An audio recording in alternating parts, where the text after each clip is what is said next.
तीन भुवन में सारवीत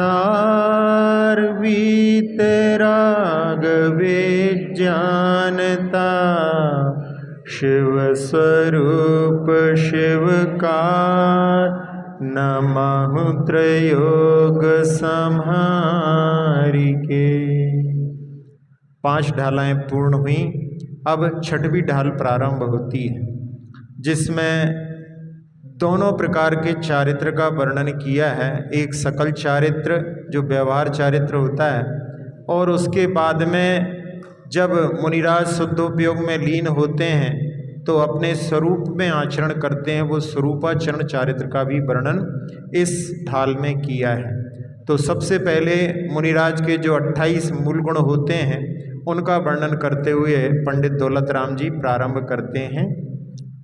षटकाय जीवन हननत सब विधि दरब हिंसाटरी, रागादि भाव निवारत हिंसा न भावित अवतरी, जिनके न लेश मृषा न जल मृण हूँ बिना दियोग हैं, 8-10 सहस विदशील धर चिद ब्रह्म में नित रमि रहें।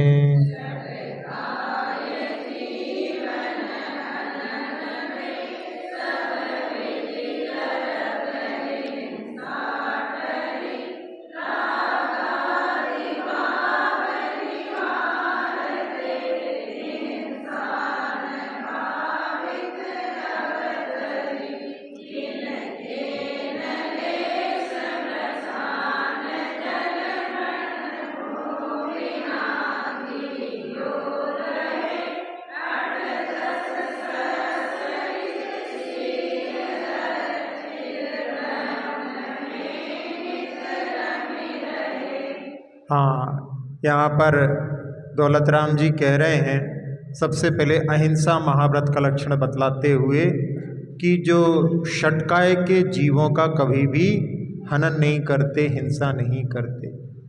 और यहाँ पर जहाँ पर 2 प्रकार की हिंसा होती है, द्रव्य हिंसा, भाव हिंसा, तो सब प्रकार से उनकी द्रव्य हिंसा उनकी जो है त्याग हो गई है, और मन में जो रागादिक भाव होते हैं उनको भी दूर करके भाव हिंसा से भी बचते हैं।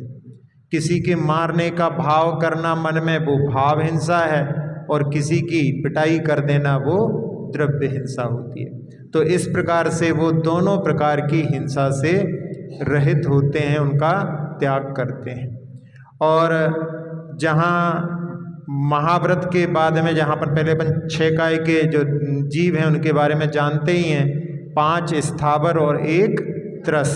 तो इस प्रकार से जो है 5 स्थावर में पृथ्वी कायक, जल कायक, अग्नि कायक, वायु कायक, वनस्पति कायक।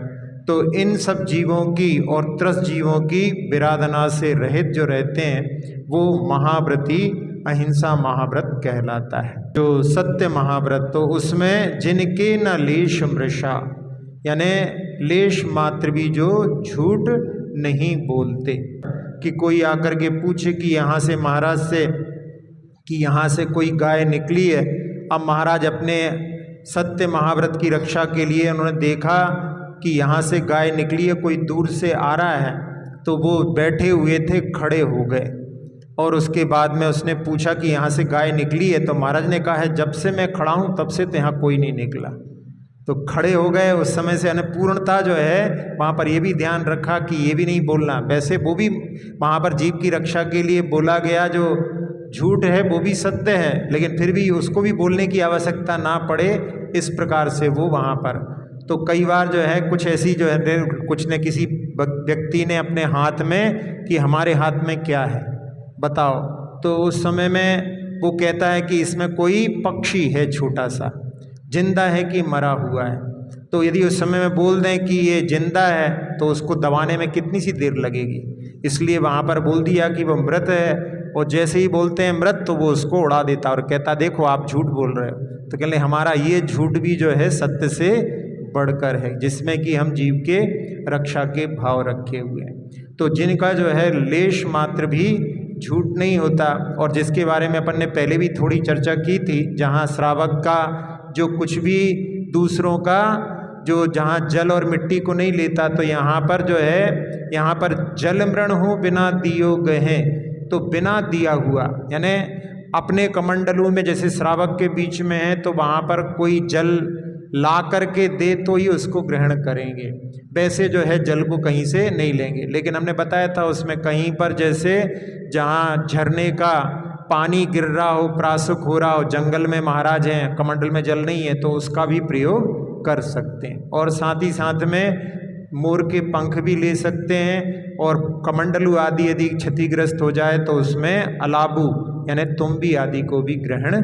कर सकते हैं। और जो मिट्टी है तो उसमें मिट्टी में तो जीव होते हैं, लेकिन जो ईंट का चूरा है, राख है, और सूखा हुआ जो गोमय यानी गोबर जो सूखा हुआ है उसमें भी जीव नहीं होते, तो उसको भी जो है प्रासुक बोला है आगम में, तो उसका भी जो है प्रयोग हाथ धोने के लिए कर सकते हैं।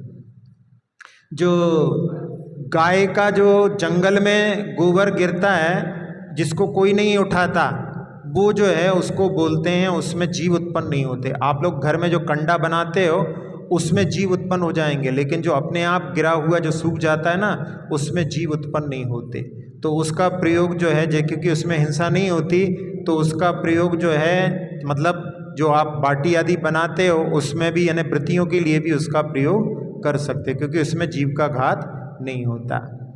तो यहाँ मतलब ये जो लिखा गया है ये उत्कृष्ट रूप से जहाँ पर कोई उसको लेता नहीं है, ग्रहण नहीं करता है, इस अपेक्षा से लिखा। लेकिन वहाँ पर जो है श्लोक वार्तिक में आचार्य विद्यानंद जी ने ये भी लिखा है कि इन चीज़ों को जो है साधु ग्रहण कर सकते हैं। फिर इसके बाद में ब्रह्मचर्य जो महाव्रत है उसके बारे में 18,000 जो शील के गुण होते हैं उनको धारण करके जो अपनी आत्मा में नित्य जो रममान रहते हैं वो जो है यहाँ पर कहा, क्योंकि ब्रह्मचर्य शब्द से जो ब्रह्म यानी आत्मा में चरण यानी रमण करते हैं वो ब्रह्मचर्य कहलाता है। तो यहाँ जो 18,000 जो होते हैं ये पूर्णता को कब प्राप्त होते हैं, जब 14वें गुण स्थान में पहुँचते हैं, तब जो पूर्णता को प्राप्त होते हैं।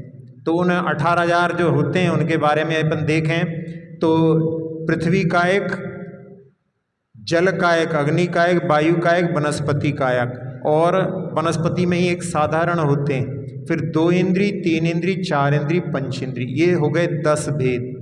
फिर इनका जो पालन करना है यानी इनके जीवों का रक्षण वो किससे युक्त, 10 लक्षण धर्मों से युक्त। तो 10 का 10 से गुणा करेंगे तो 100 हो जाएंगे।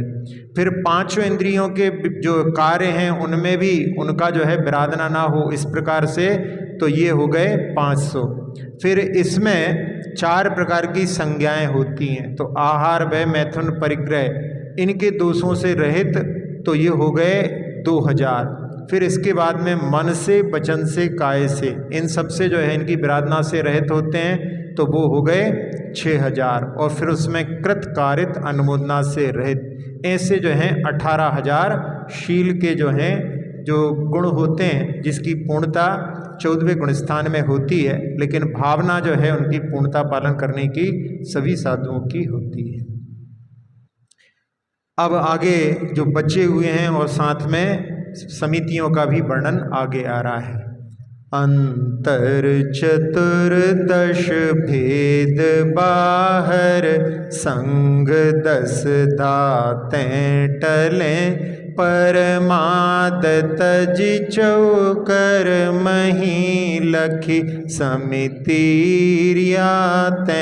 चलें, जग सुहित कर सब अहित हर श्रुति, सुखद सब संशय हरे, भ्रम रोग हर जिनके वचन, मुख चंद्र ते अमृत झरे।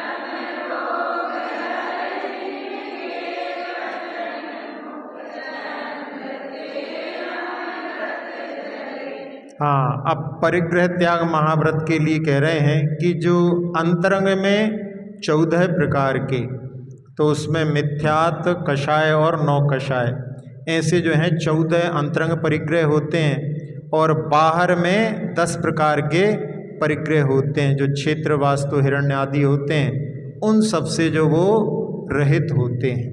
तो बाह्य के परिग्रह जो होते हैं उनका पूर्णता त्याग करने के बाद में अंतरंग में जो राग आदि भी होता है उसका त्याग होता है, जिसमें मैंने बताया था 9 कषाय भी परिग्रह होता है। तो उसमें 9 कषाय में भी ऐसी परिणति होती है कि आपने हमारी हंसी को नहीं देखा, इस प्रकार से उसके प्रति भी जो है अपनत्व का भाव रहता है। तो ऐसे 9 कषाय, कषाय आदि में उनके प्रति भी जो है वो राग का भाव नहीं रहता। फिर इसके बाद में 5 महाव्रत के बाद में 5 समितियों का वर्णन आता है। समितियां क्या कहलाती हैं? प्रवृत्तिगत सावधानी।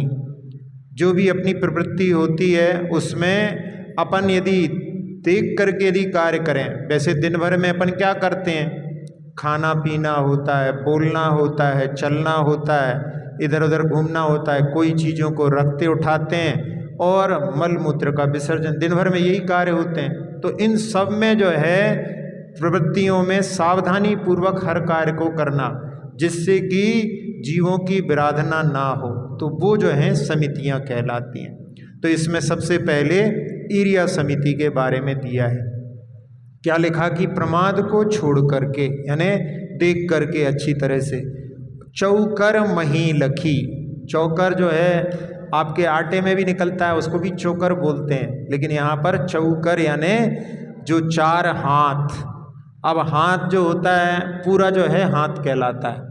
कहीं कहीं आगम में संज्ञा आती है रत्नी अरत्नी, तो जब इसको जो है मुट्ठी बांध लेते हैं तो ये रत्नी कहलाता है, और उसमें यदि उंगली खुली हो तो वो अरत्नी होता है। तो ऐसे अरत्नी, हाथ और रत्नी, ऐसे 3 जो है संज्ञा कहीं कहीं आगम में आप लोग देखेंगे टीका आदि में उनका वर्णन आता है। जैसे पूज्यपाद स्वामी ने वहाँ पर अरत्नी प्रमाण ऐसा हाथ लिखा है।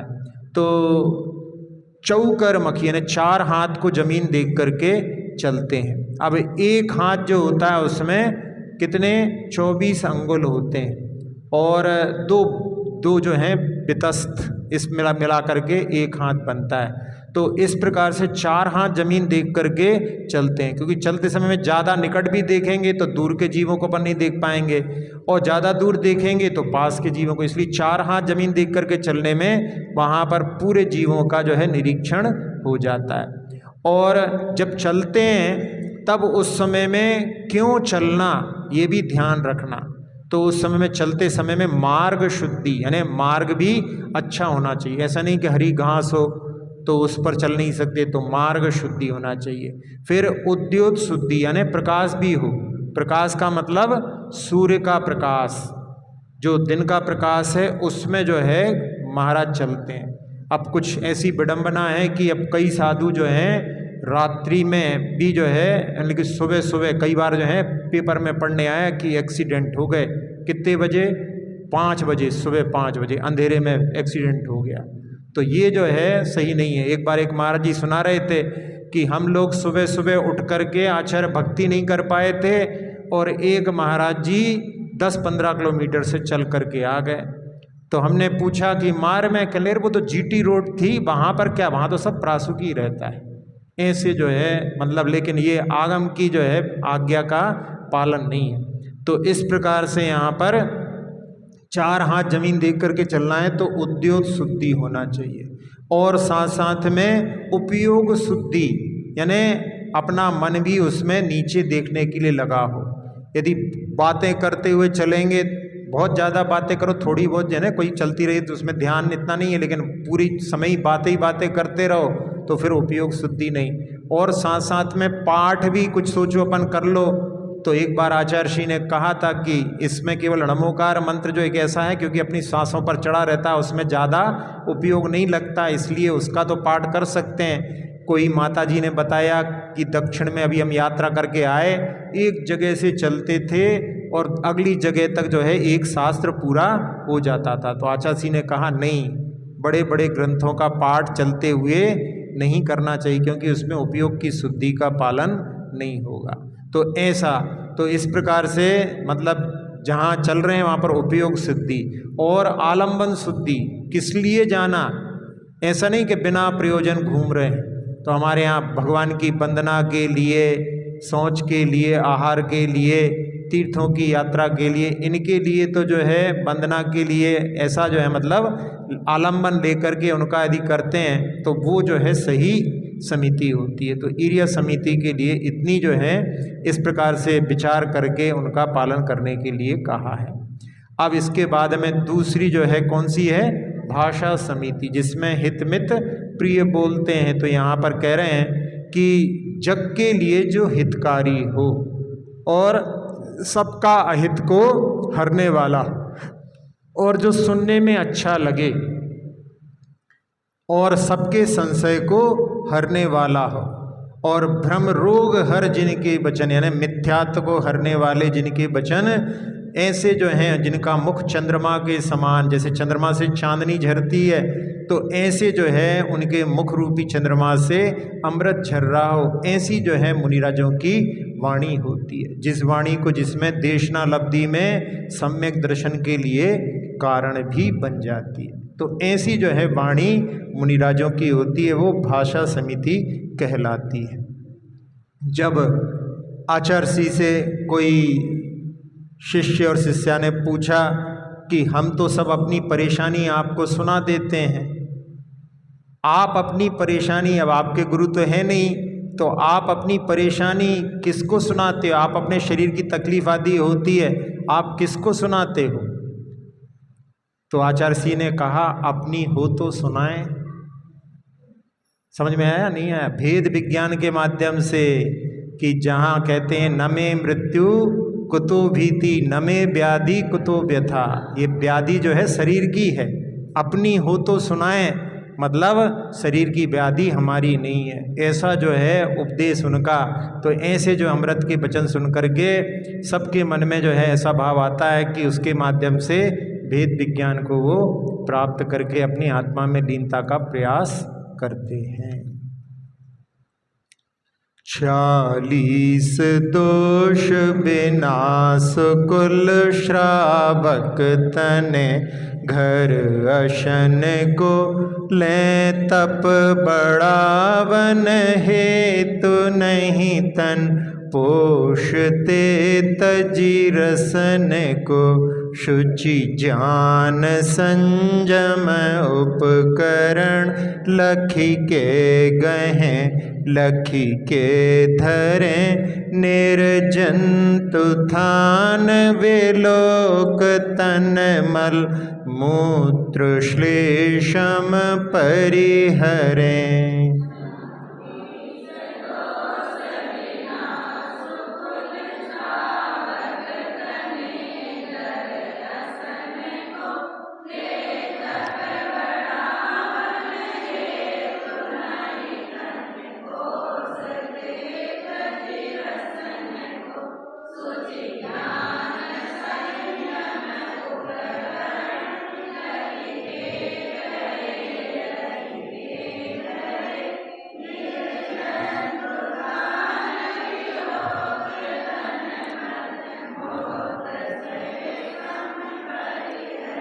हाँ, अब अवशिष्ट जो 3 समितियां हैं उनके बारे में। ऐष्णा समिति, जहाँ पर 46 दोषों से रहित सुकुल यानी अच्छे कुलों में श्रावक के घर में जाकर के जो भोजन को ग्रहण करते हैं तो वो वहाँ पर 46 दोष कौन कौन से होते हैं, तो उसमें आगम में वर्णित है कि जहाँ पर 16 ऐसे होते हैं जो श्रावक के आश्रित होते हैं, तो श्रावक को उसमें सावधानी रख करके उनसे बचना चाहिए।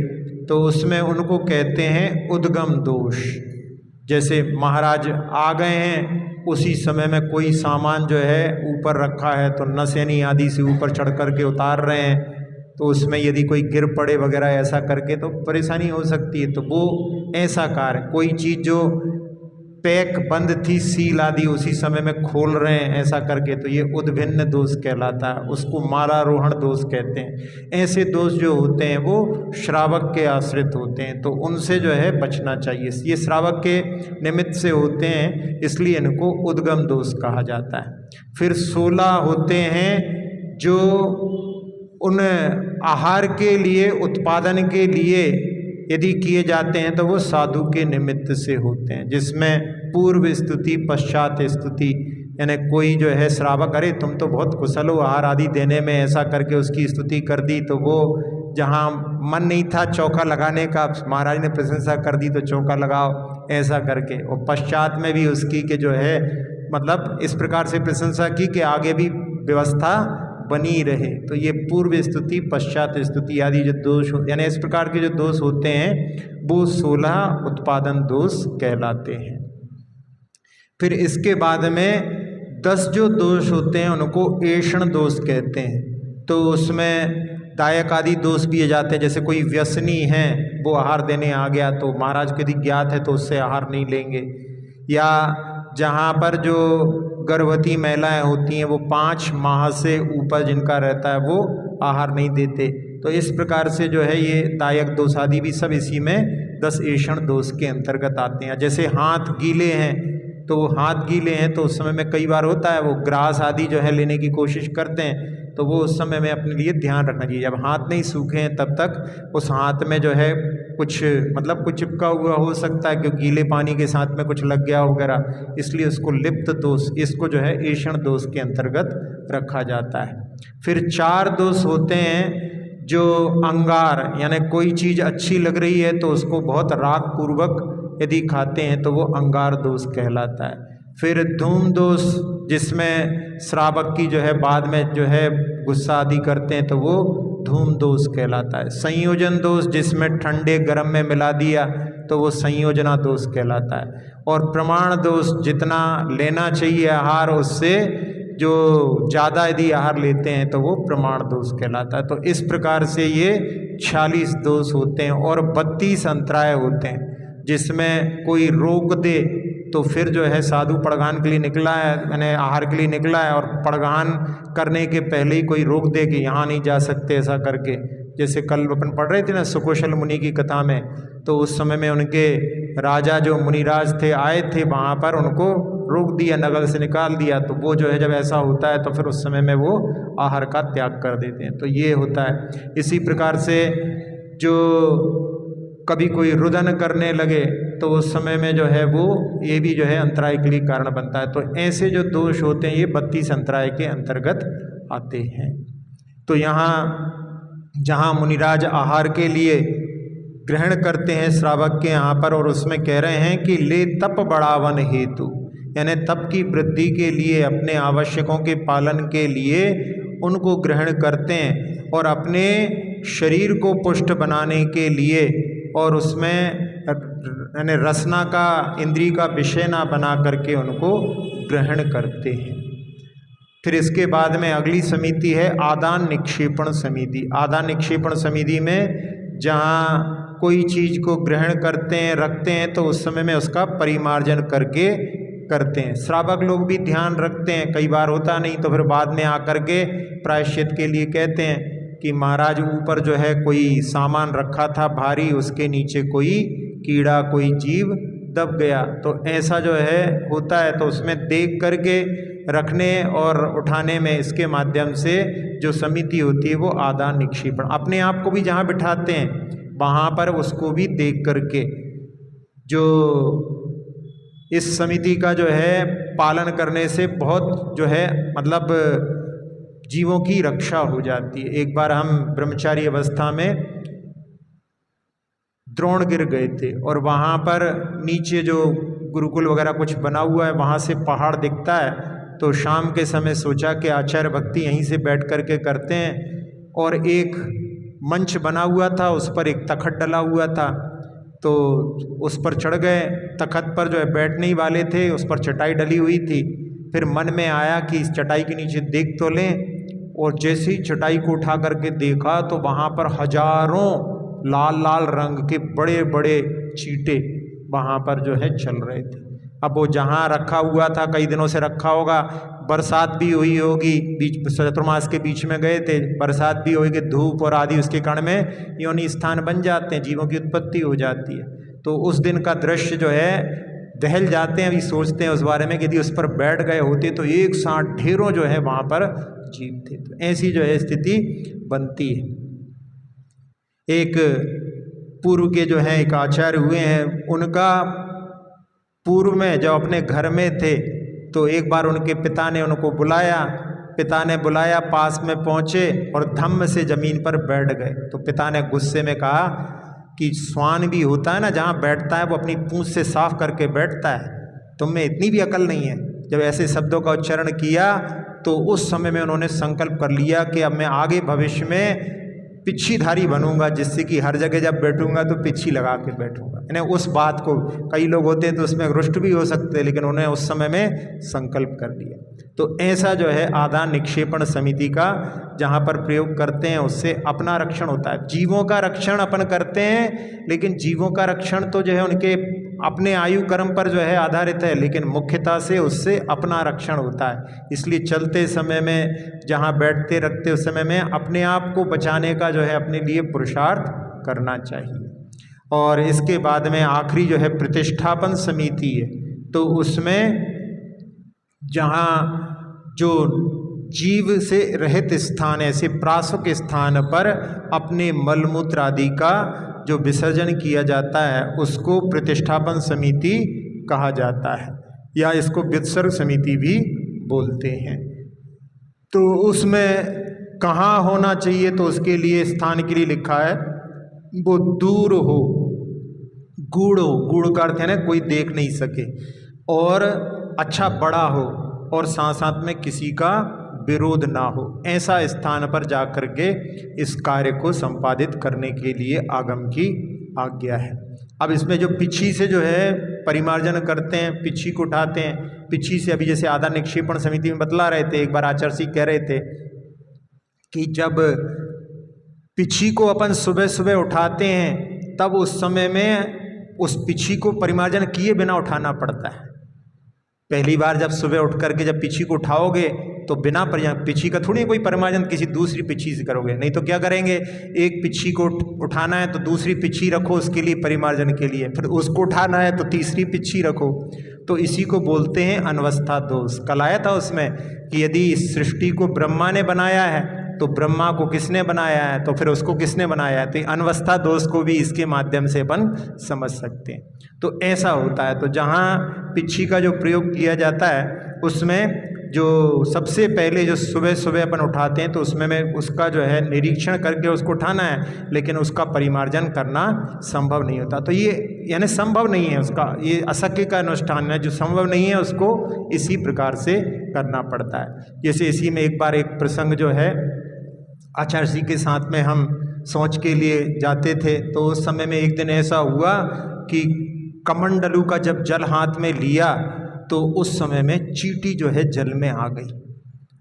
हमने आचार्य जी को बताया कि आचार्य जी इसमें तो चींटियां हैं, तो आचार्य जी ने कहा लो हमारा कमंडलू लो और शुद्धि करो और इन जीवों का जो है छान करके कपड़े आदि से उनका जो है वहाँ पर संरक्षण करने का प्रयास करना। तो आचार्य जी जो है सुबह सुबह जब ऊपर जाते थे कुंडलपुर में तो सबसे पहले उस कमंडल को देखते खोल करके ढक्कन कि उसमें कोई जीव तो नहीं पड़ गया, लेकिन हमने उस दिन ध्यान नहीं दिया, चले गए और जब हाथ धोया तो उसमें आ गए। फिर बाद में उधर मंदिर पे जो बन रहा था उस समय में वहाँ पर किसी श्रावक से कोई कपड़ा वगैरह उसमें उनको जो है उसमें पानी में डूब भी जाएं वो फिर भी जो है उनके पास में उनका जो है आयु कर्म यदि बलवान होता है, तो देखा था वहाँ पर उसको रखा था, कोई भी सब जो है निकल गई थी, मतलब कोई भी जिसमें हनन नहीं हुआ था। लेकिन ऐसी जो है बिना देखे यदि कार्य करते हैं तो ऐसी जो है घटनाएं हो जाती हैं।